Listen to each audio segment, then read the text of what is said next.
Good morning everyone, and welcome back to Craft Eccentricity. And today I'm up with a design team haul from Eiffel store. Now I'm sharing the dies with you today and tomorrow, of course, which is Friday. Instead of having a Friday my day, I'm going to do all the paper cuts from what I've been sent, and I'll share those and measure them instead. So first up, I was sent these seriously sweet ghosts. Love these, and there's even a little hat, so you can pop a little witchy hat onto whichever ghost you choose. So I'm going to be cutting a lot of black and white, I think, tomorrow. Now these are absolutely gorgeous. These are retro, I think you pronounce it Beastel, Halloween images.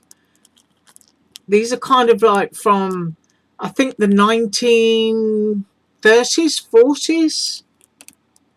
And as you can see, these do not cut out. I'm an expert. Yeah, I am. You see that bit? That cuts out. It's prouder than these. These are embossing dies.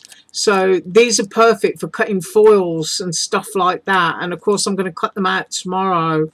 But just absolutely glorious. I don't think you get more sort of like Halloween-y than Beastel. And I hope that I'm saying it correctly. I mean, look at that witch. I mean, there is a famous craftsman out there who did a set of stamps based around that witch. And also that cat, I think. It's either that one or that one. So, you know, something like this is going to look awesome in the middle of a rosette or just as an icon tagged onto a journal page with something maybe a bit more colourful. But they're just absolutely awesome. Love them. Just look at that moon. Look at his nose. Gorgeous. Right. So, be up tomorrow with those two. And then we have some masks, you know, sort of like Harlequin ball and stuff like that, which is very Halloween-y. All different styles that you can pop onto anything. So, you know, if you've got little photos and you've gone to a Halloween party and you want to pop a little masquerade mask onto the photo or onto any critter to Halloweenify it, then there are those. I quite like that butterfly shaped one, actually. Almost like the Green Man with the eyes in the middle, like that. Right, next up, and as you can see, I'm going to be using a lot of black and white cardstock. We have silhouettes. We've got the crow, we've got the witch on the broom. That's a great outline, that one. Scaredy cat and bats. We've got extra little pieces of bat wing. We've got a nice crow. We've got scary pumpkins. And, you know, once again, you know, icons are just great for putting onto anything. You know, sometimes you can sit there and think, oh, you know, I wish I had so-and-so. And more icons again. These can be hung. They've got the holes in them, so you can dangle those, add an addition to a tag, or just make little ornaments out of glitter foam and put them on a black feather tree for Halloween. You've got the cobweb as well. I mean, cutting a soda can, because of course it's quite safe to cut with soda cans, and dies will take off the sharp edge of a soda can. Do a couple of layers, because, you know, soda cans can curl up a little bit. But if you do a couple of layers, then they tend to stay flat. And then paint it white or purple or something and put a bunch of glitter on it. You've got a great little pendant or a pair of earrings. But even the ghost is pierced, ready for hanging. And that one, of course, is a double hanger. So that would make a great necklace. You've got your spider and your gravestone. And I think, yeah, that one is pierced too. So I'll be up tomorrow. Yes, I will. And once again, useful things, batty bats. Yes, there's no one battier than I. That's what I like to say. I've had bats in my belfry for so long. I'm sure there's cobwebs in there too. But there are your bats. Just wonderful. All different sizes. And then we have a pumpkin.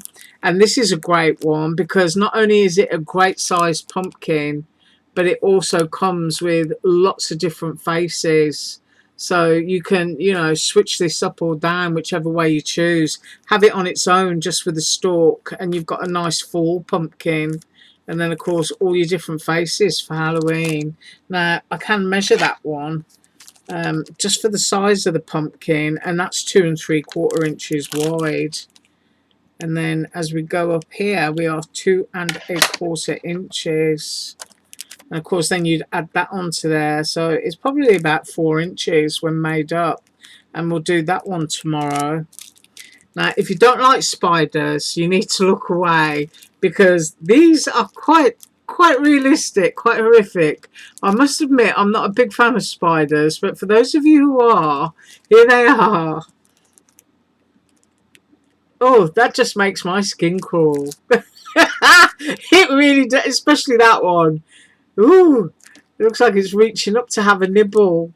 The legs and everything, they just look so realistic. Really realistic.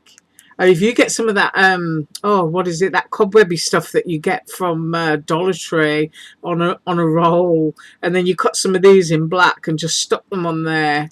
I mean, you know, they're life size. What more can I say? Yeah, that would make, you know, a great Halloween thing. Or wrap them around a lampshade, you know, that cobweb stuff, and put your spider webs on. So when you put your light shade on, it's all illuminated. Yeah, I'm going to drop that one quite quickly. And spider webs. Yes, now, these are absolutely gorgeous. You can see how fine the detail is in those. So for me, it's really important that I cut them out to make sure that they cut. Anything that's fine like this, you'll find that I'll go straight in there and I'll tell you if they don't work. So we'll be cutting that one tomorrow, but that's gorgeous. You've got corners. You can make a swag going along the top of the page. You can trim off the little spider if you just wanted to make, you know, like a flag banner type swag using cobwebs. And that's just lovely. So another nice one. And then we have, this is a cut apart, very tattoo-ish. It's got a skeleton hand with a rose, and then you've got the spider. There it is. You've got the hand, and you've also got the cobweb in there, and that's coming down. So that's quite tattoo-ish in appearance, and it is large. I think I need to measure that. So from the little finger down, we are at 4 3/4 inches. And then if we go across, we are 3 3/4 inches. So that's perfect for a slimline card, a full-size one. And then we have a witch on the moon. And she's lovely. Got a little pumpkin there. She's got stripy legs. Stripy witchy legs. Got a little back coming off there. You got, I think, is that the moon's face? Yes, it is. There's the eye, the eyebrow, the nostril, and the mouth, and more bats. So, you know, a little bit of inking, just a light area with a load of purple or lime green around it, and that in the middle. And that's a full-size card. So I'll measure that because it is large. That is 4 3/4 inches. And then doing the fixed sections, that is 3 3/4 inches, because you can put that bat anywhere. And then next up, I know people absolutely love these.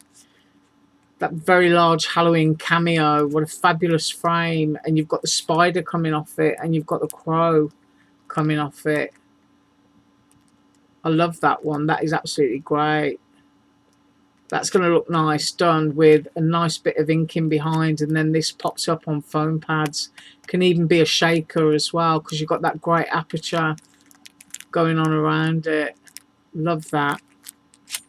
I suppose I should measure that one, as it's full-sized. 5 inches. It's really nice to get unusual Halloween stuff. And then we've got stacking pumpkins, which I think are absolutely gorgeous. And you've got the broomstick, and everything's coming off it. I just think that's fabulous. So you've got your little kitty cat and your spider, and you've got your bat. So that's going to look really nice paper pieced. And that one is, let's have a look at that, 5 1/8 inch if you go right down to the tip there of the broom. And then we have a cutie one. So we've got spooky cuties. We've got a little sort of chubbly ghost and pumpkin, and they got the haunted house, and you've got your bats, and you've got your spooky tree, and there's even a little candle. Skull and bones. You've got gravestone, cobweb, and a spider. That's a great set. Right. That's what I got for you today, and I do thank you so much for watching. Now, as I said, I'm going to be up tomorrow with all of these as paper cuts, and as usual, all links below. Bye.